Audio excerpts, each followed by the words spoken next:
O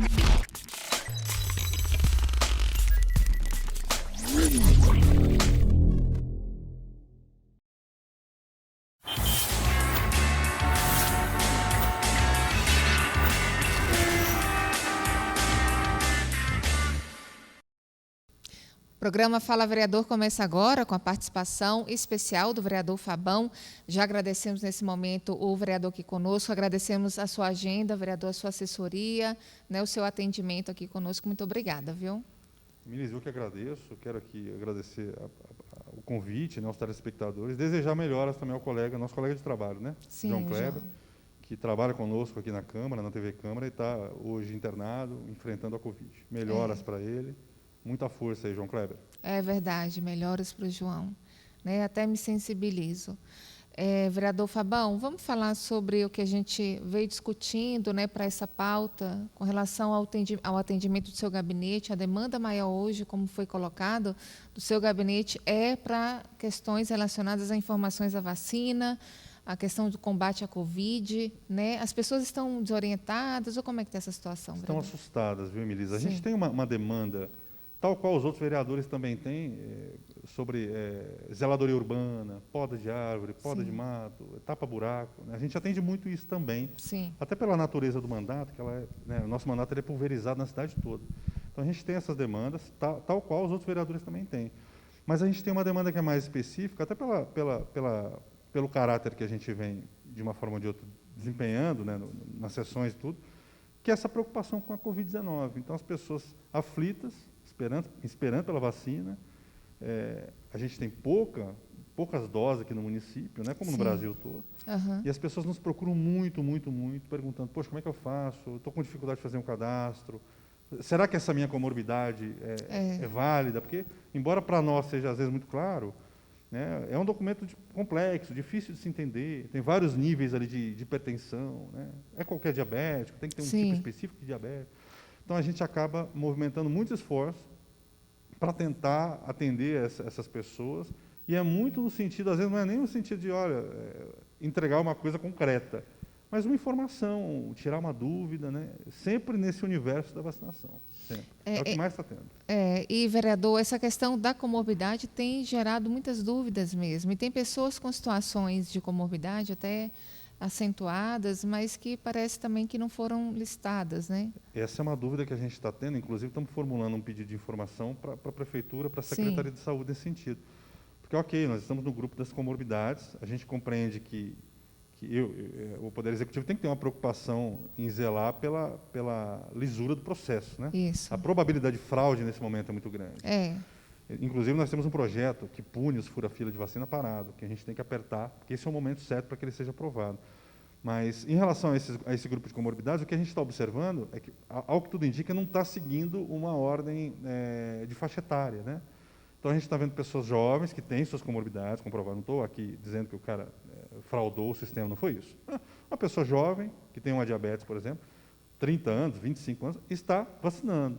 Em contrapartida, você tem uma pessoa de 59, a gente até conversou ontem sobre isso. O cara não tem 60, mas tem 59. Né? E ele tem uma comorbidade até aguda, né? Um tipo de hipertensão, um tipo de diabetes, e ele está aguardando pela vacina. Então, a gente não está entendendo qual que é o critério utilizado pela Prefeitura aqui no caso, que está, de certa forma, desrespeitando essa questão da faixa etária. É aquela questão que o senhor até tinha colocado. Quer dizer, uma pessoa, ela tem comorbidade, ela é mais nova, ao passo que uma pessoa mais velha, ali com 59, 55 anos, também com comorbidade também, porém, a de cá foi vacinada primeiro. Exatamente. Né? Quer dizer, não está tendo essa seleção com relação à idade nesse processo. Isso chama atenção, assim, a gente vê isso na prática, né? Porque as pessoas estão demandando. Falaram, olha, minha mãe tem 50 e tantos anos, tem comorbidade e não foi chamada. Quer dizer, a idade também é um fator, de preocupante, né? Deveria de ser agravamento. Um critério que fosse observado de forma concomitante, né, com a comorbidade. Sim, isso. E quando você vê, por exemplo, o calendário de vacinação de São Paulo, sim, ele leva pessoas de 59 a 55 anos com comorbidade. Entendi. Pessoas de 54 a 50 anos com comorbidade. O município, a gente viu. A gente tem sentido falta disso aqui em Uberlândia, e a gente não sabe se é por algum problema do sistema, alguma coisa, ou se faltou pensar nisso ali, né, na hora de dar o start. O senhor falou que o senhor fez indicação para o presidente, ao nós prefeito. Nós estamos formulando, né? um pedido de informação, Sim. que é uma ferramenta que a gente tem, né, dentro do Poder Legislativo, e que o Poder Executivo é obrigado a te responder, né? Então, a gente está fazendo esse pedido de informação e também fazendo em conjunto um requerimento, né, pedindo para que esse critério de idade também seja observado, né, em relação às pessoas com comorbidade. Isso mesmo. E, vereador, sobre essa questão das respostas do Executivo aos gabinetes, como é que tem sido? Né? A gente está no primeiro semestre, eu não sou de, né, fazer críticas pesadas assim no começo de nada, porque acho que todo mundo tem um período de adaptação.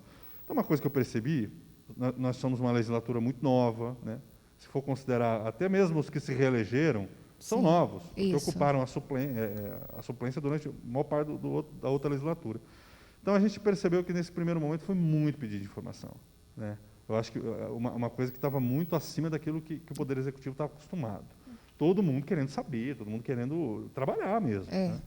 E aí eu acho que houve um excesso de pedido de informação, né? A liderança do prefeito se manifestou já nesse sentido aqui, para que a gente tivesse um pouco de paciência e tal. E aí, à medida que as respostas começaram a chegar, foram duas coisas que eu percebi. Alguns realmente me responderam, normal.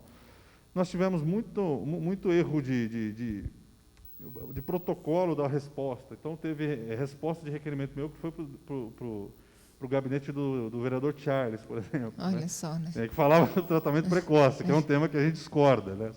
Só para ilustrar. E aí teve resposta da vereadora Dandara, que veio para o meu gabinete e tal. E a gente descobriu um pouco, a gente demorou um pouco para descobrir que havia esse problema logístico, né? Sei. E fora esse problema, a gente percebe que algumas respostas também elas não vêm a contento, né?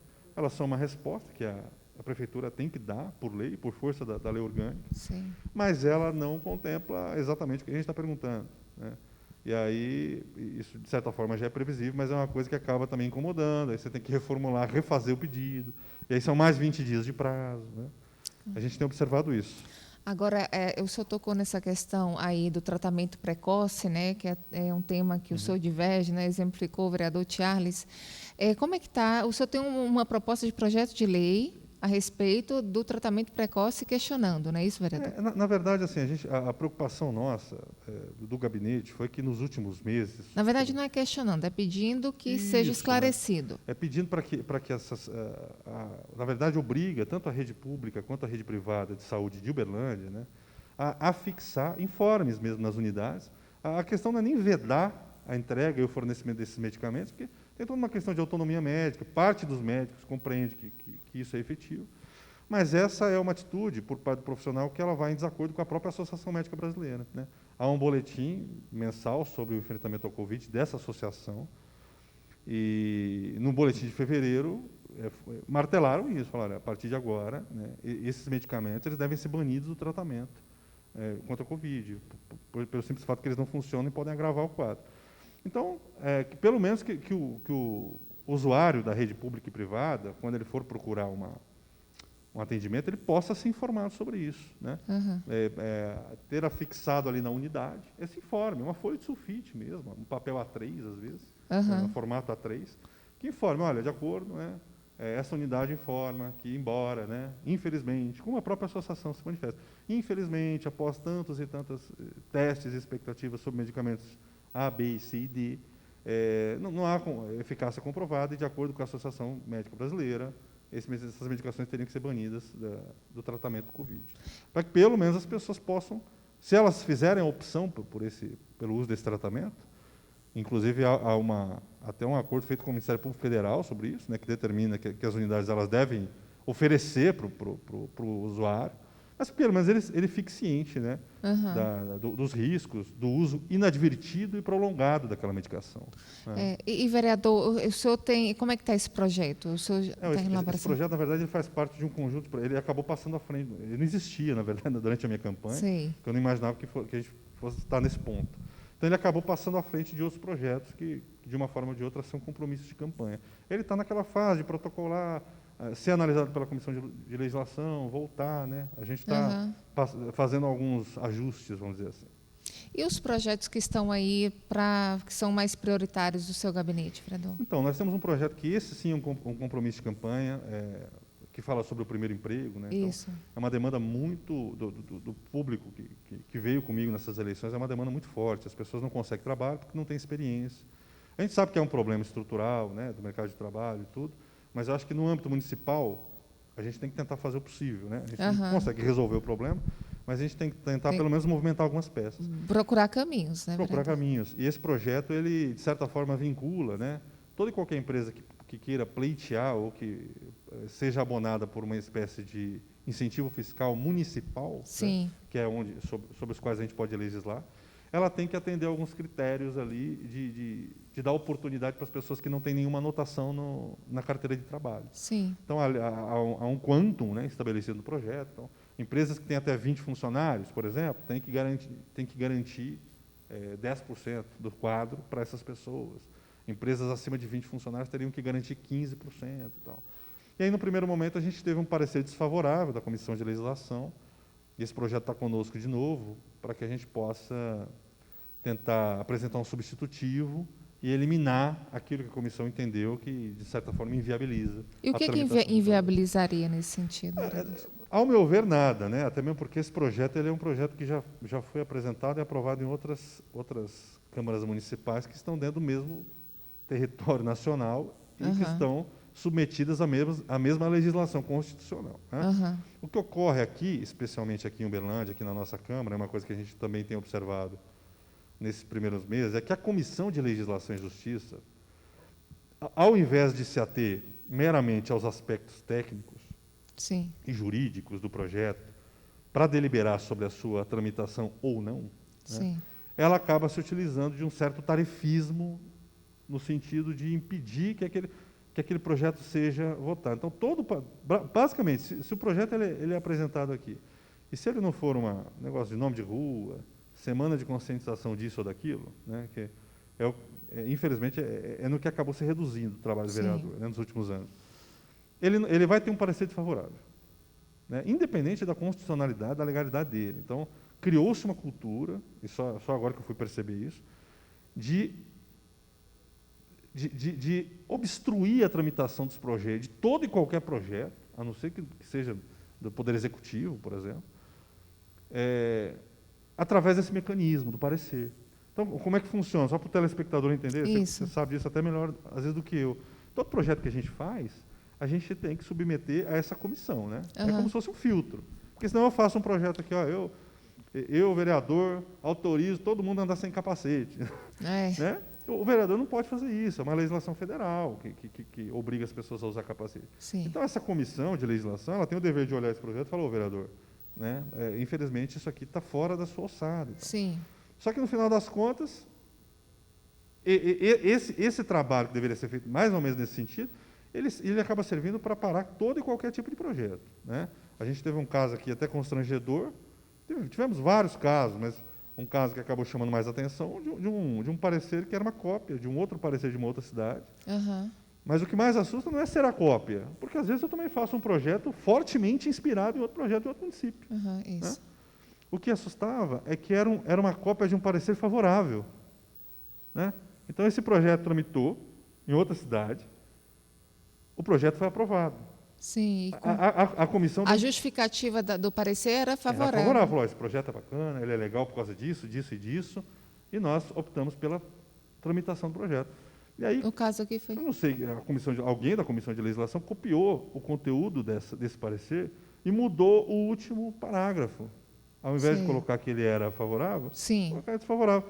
E aí ficou uma coisa totalmente desconexa, até que o assessor, não foi nem eu que sou o pai dessa criança, não. Quem descobriu isso foi o vereador da assessora Cláudia Guerra, que era autora do projeto. E aí a gente ficou meio estarrecido e, de certa forma, caiu a máscara, né? Caiu a máscara. Então, a partir de agora, a gente sabe que essas vedações por parte da Comissão de Legislação, elas não levam em consideração critérios técnicos ou jurídicos. São questões eminentemente políticas. E nessa adaptação desse projeto seu, com relação à isenção fiscal para as empresas que tiverem interesse na contratação de pessoas que ainda não tiveram a carteira de trabalho registrada, como é que está esse projeto? Esse projeto, basicamente, o que a gente vai tentar fazer para enxugá-lo ao máximo e minimizar a possibilidade de que a comissão possa ter um argumento mais sólido, é retirar a parte mais subjetiva dele, né? Então está lá, institui a criação do programa Primeiro Emprego, né? Aí, não, você não pode instituir a criação de um programa, porque isso vai gerar custos. Mas quando a gente fala na criação do programa, é a formalização dessa lei, né? Sim. A gente não está querendo obrigar o Poder Executivo a ter um estabelecimento, uma base física, contratar gente para fazer, né? Uhum. Só que a gente vai retirar todas essas subjetividades e vai deixar somente o cerne do projeto, que é a questão da isenção fiscal municipal. E vereador, o senhor identificou, por exemplo, a conduta da Prefeitura, da Secretaria de Desenvolvimento Social, por exemplo, da Secretaria Econômica Municipal, né, da economia do município, com relação a ações semelhantes? Quer dizer, o município tem essa preocupação? O senhor identificou ou não com relação a essas pessoas, o primeiro emprego, pessoas que ainda não tiveram a carteira assinada? Carteira de trabalho. Não identifiquei. Se há algum esforço do município, porque muitas vezes as iniciativas vêm porque você vê a lacuna. Sim, né? Exatamente. Nas ações. Eu acho que, como eu te falei, é um problema também que é estrutural, né? Sim. Eu acho que seria injusto colocar na conta de qualquer gestor municipal, né? O problema do desemprego. Mas eu não vejo, como você perguntou, né, em nenhuma secretaria tal, um esforço específico nesse sentido. Sim. A gente tem cursos profissionalizantes gratuitos que a prefeitura oferece, né? Acho que para pessoas acima de 16 anos, né, nessas unidades que estão espalhadas pelos bairros. Eu acho que essa é uma iniciativa bacana, mas que não está conectada, né, ao esforço máximo que o poder do Estado pode ter, né? Sim. Então, a caneta pesada do prefeito, ela pode dizer para a empresa, olha, para você fazer jus a esse benefício fiscal, você tem que me oferecer uma contrapartida. Claro. No desenvolvimento econômico da minha cidade, no bem-estar das minhas pessoas. Das pessoas. Eu acho que isso, até aqui, pelo menos, não foi identificada nessa preocupação, essa atenção, né, vereador? Não identifiquei. E, vereador, com relação à prestação de contas da Prefeitura, o senhor também tem um projeto que a gente conversou sobre essa pauta, com relação à transparência nos medicamentos, né, da Prefeitura, nos estoques. Como é que está? Eu faço parte da Frente Provacina, né? Sim. Alguns vereadores, preocupados com essa questão do Covid, se juntaram. Então, nós temos projetos muito importantes de transparência. Eu não sou autor, figuro como coautor, porque apoio o projeto da vereadora Amanda, excelente, que também está tentando ser aleijado pela Comissão de Legislação, né? Então, suprime isso, no final só sobra a carcaça. A carcaça, né? Inútil. Mas, no caso específico do meu projeto, é um projeto que versa muito simples também, no sentido da Prefeitura disponibilizar no sítio eletrônico, no site, o estoque de medicamentos que são fornecidos pela rede pública. Às vezes, é o que a gente conversou ontem, o problema da falta de informação é muito grave. A gente, às vezes, não percebe isso porque a gente é privilegiado, a gente tem informação. Mas, para as pessoas que estão marginalizadas desse ponto de vista, da informação, pequenos movimentos acabam fazendo muita diferença. Sim. Então, colocar no sítio da Prefeitura, no site da Prefeitura, justamente essa lista com os medicamentos que são oferecidos, que são fornecidos gratuitamente. Para a Covid, especificamente? Não, geral. Para todas. Como é que está o estoque? Isso. De quem que é a responsabilidade? Porque tem isso também. Às vezes o medicamento está em falta, mas é de competência, e quem tem que fornecer é a União, quem tem que fornecer é o Estado. Sim. O município não pode ficar também com essa fama, né? É. Então, refém dessa... Sim, falou assim, olha, está em falta, essa falta de estoque. Porém, deixando claro que a responsabilidade de repor essa medicação é da União. Então, acho que seria, em alguns aspectos, até importante para o município. Mas a gente, já vou até te adiantar, depois você me entrevista de novo, eu te confirmo. Ele vai ser barrado na Comissão de Constituição e Justiça, sob a justificativa de que ele vai gerar custos para o município. A gente já acompanhou esse debate aqui também, a gente já viu esforços de outros vereadores com relação a essa questão da transparência dos medicamentos. Na gestão passada, né, na legislatura passada, na gestão passada aí, Uberlândia teve problemas sérios com a falta de medicamentos. Isso não foi escondido do secretário, do Gladstone, por exemplo, né? Secretário de Saúde. O Uberlândia teve, sim, desfalque no estoque. Não sei como é que está essa situação hoje, mas a população cobra também, por exemplo, a população reclama, vereador? A população reclama. Não tem sido a principal demanda, se eu dissesse que ela é... Mas há reclamações de falta. Reclamações pontuais nesse ponto. E uma no sentido de não ter medicação, E outra, no sentido da pessoa nem sequer saber que ela poderia pegar essa medicação na farmácia da prefeitura, sabe? Esse é um outro problema também. Sim. Então, às vezes ela sai da unidade e vai para a farmácia comprar. Então o médico não está informando, quer dizer, para ela, você tem a farmácia... Eu acho que nem sempre ele informa isso. Acho que pode até existir uma recomendação ali, mas a gente tem casos de pessoas que compram sem precisar também. Isso acontece. São ajustes, né, vereador, que não é facilitaria tanto. Eu não creio que seja uma fé de ninguém, não. Às vezes a falta de zelo ali na hora de informar, na hora de finalizar a consulta e tal, acaba ocasionando esse tipo de desgaste, né? Então, mas essa questão do estoque foi uma coisa que vocês verificaram? Estava existindo mesmo? Ou como é que foi? Não, na verdade, como eu te falei aqui, nós não recebemos muitos casos concretos em relação a isso. Né? Foi uma demanda que a gente identificou que não tem. A prefeitura não disponibiliza. A gente identificou que isso era importante. A gente enfrenta, por conta do Covid e até da própria crise, a gente observa que pessoas estão precisando da medicação e não têm. Sim. Nós tivemos atendimentos que nós fizemos de pessoas que têm doenças de baixa imunidade, né, os imunossuprimidos, e que não poderiam ficar sem tomar uma medicação caríssima. E estava em falta? E estava em falta assim, durante meses. Durante meses. A gente teve aqui em Uberlândia, inclusive conversamos sobre isso ontem, a própria cloroquina. Né? A própria cloroquina, tem pacientes de lúpus, de artrite reumatoide, parece o nome da doença, que precisam fazer uso contínuo é uma medicação que custa em torno, acho que, de R$70. E não conseguiram na farmácia do Estado, no caso, né? Não era a farmácia da prefeitura. Sim. Mas serve, acho que, um pouco para ilustrar, né? A vida concreta das pessoas. É mais no sentido, quer dizer, qual que é o custo que a prefeitura tem nisso? Eu tenho uma pessoa no meu gabinete que trabalha fazendo site para mim lá. Olha, ele está pago, o salário dele está pago. Eu falo, abre mais uma aba e coloca essa planilha para mim, por favor. Não vai ocasionar. A prefeitura tem a Prodaub, tem toda uma estrutura já.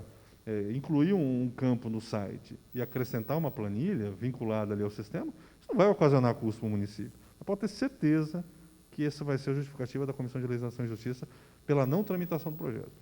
E, vereador Fabão, com relação à transparência nas informações, essa questão de Covid, a gente conversou com outra parlamentar aqui, eu até questionei, a prefeitura presta algum tipo de informação diferente aqui para a Câmara com relação a isso? Ou como é que vocês estão aí recebendo? Eu acho que a gente tem, como eu disse aqui, um projeto muito importante da vereadora Amanda que está parado. Né? Nós precisamos, tem um timing para se aprovar as coisas, porque esse projeto daqui a 1 ano, 6 meses, torço eu para que seja uma obsolescência, né? Para que ele já seja um projeto obsoleto e não precise nem ser. Mas nós precisamos ter acesso a essa lista de pessoas que foram vacinadas. A prefeitura ela já avançou, porque ela colocou junto ao vacinômetro, ela colocou essa lista, né? Apenas com as iniciais das pessoas, porque há toda uma questão, né, do sigilo das informações e tudo. E a prefeitura está disponibilizando. Agora, nós precisamos cobrar muito efetivamente, né, que isso seja melhorado, sobretudo porque esse é o momento, né? Você vê um projeto que penaliza o fura-fila, né, dentro do processo de vacinação. Gente, esse é o momento. Claro, claro. Esse é o momento das comorbidades, é o momento onde a gente vai mais assistir esse tipo de É o momento da vacinação, né? É o momento da vacinação. Que está acontecendo. Quando tudo isso passar e a gente tiver a vacina em abundância, se Deus quiser, esse dia vai chegar, não vai ter mais sentido apresentar esse tipo de projeto. Ninguém vai querer furar fila porque tem vacina para todo mundo. Sim. E aí a gente fica preocupado que os projetos ficam parados, para na comissão X, para na comissão Y, para na comissão de legislação. Mas vocês podem cobrar aqui. Cobramos muito. Mas essa sessão, por exemplo, agora do mês de junho, nós temos acho que 17 projetos do Poder Executivo para ser votado. Então, será que mais uma sessão vai se passar? A sessão que eu falo é o mês, né? As 10 reuniões, conjunto das 10 reuniões. Será que mais uma sessão vai se passar e a gente vai não ter votado esse projeto, não ter apreciado isso? Pelo menos tentar derrubar esses pareceres. E, vereador, como é que está a sua participação na Frente Pró-Vacina? Como é que está a organização desses trabalhos? É muito boa. Eu gosto muito da Frente Pró-Vacina. Eu acho que eu vejo a vereadora Cláudia Guerra como uma espécie de liderança da frente. Eu acho que ela tem um papel muito, no meu entendimento, muito nobre ali, sabe? Sempre primando pelo coletivo, tentando lidar com as vaidades, né? A gente sabe que tem as questões individuais, às vezes acabam se sobrepondo à questão coletiva. A política é assim, né, vereador? A política é assim. Isso prejudica o andamento do processo. Mas eu tenho estado muito bem impressionado com a vereadora Cláudia nesse aspecto, sabe? Ela exerce ali um papel de articulação que para mim é muito importante e eu temo que sem ela nós não teríamos no nosso lado ali. Entendi. Sabe? E nós temos a vereadora Cláudia, a vereadora Dandara, o vereador Dudu, eu, a vereadora Amanda, que temos o vereador Eduardo, que acabou de sair daqui, mas nós temos alguns vereadores que têm um papel mais ativo, vamos dizer mais assim. ativo. E o que a gente está pensando agora é justamente nisso. A gente tem 13 vereadores que compõem a frente, só que, na prática, os votos ficam restritos a 6 ou 7. E a gente está dando como se fosse reformulando, preparamos um memorando para mandar para os colegas, né, falando, olha, você tem interesse de continuar? Tal? Se não tiver, a gente, né, você se manifesta aqui, a gente te retira da frente. Porque, às vezes, a gente acaba tendo uma falsa impressão de que a gente tem um número X de votos, sim, quando, na verdade, não tem. Né? E essa questão, então, quer dizer, a atuação da Frente Pró-Vacina tem sido centrada no assunto, né? Tirando essas... Então, nosso objetivo agora é tentar desmembrar... amortizando aí essa questão das vaidades. Né? E em relação até a questão dela ser temática, a sim, gente está pensando em manter essa frente e tentar desmembrá-la em dois braços, né? Sim. O desenvolvimento social, desenvolvimento econômico, saúde. Do foco da vacina, né? Tentar, além da vacina, que é um tema que a gente não pode largar nesse momento, mas a gente continuar esse trabalho pelos próximos 4 anos. Né? Esse grupo de vereadores, entendi. Inclusive, a gente possa contemplar vereadores da base. A gente tem, por exemplo, o vereador Leandro Neves, que é o vereador integrante da mesa, o vereador da base, mas que participa ativamente da frente. Uhum. Né? Deixando claro, em situações que eu não posso assinar, não concordo, mas nos ajuda a construir também. Né? Participa, né, vereador? Tentar fazer uma interlocução com a mesa e tudo. Isso. Então, é um vereador que, mesmo sendo da base, também tem um papel muito importante para nós. Tem desenvolvido, assim, ganhado muito meu respeito. Sabe? Que bom.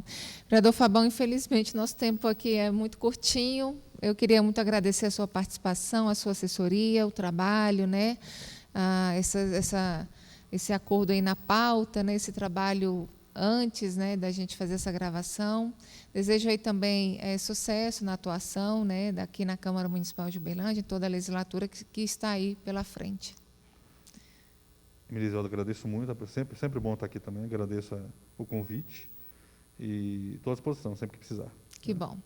E nós conversamos nesse momento com o vereador Fabão, aqui da Câmara Municipal de Uberlândia. Mais uma vez agradecemos o parlamentar e agradecemos a você também, telespectador, pela sua participação e aguardamos você para um próximo programa. Até lá.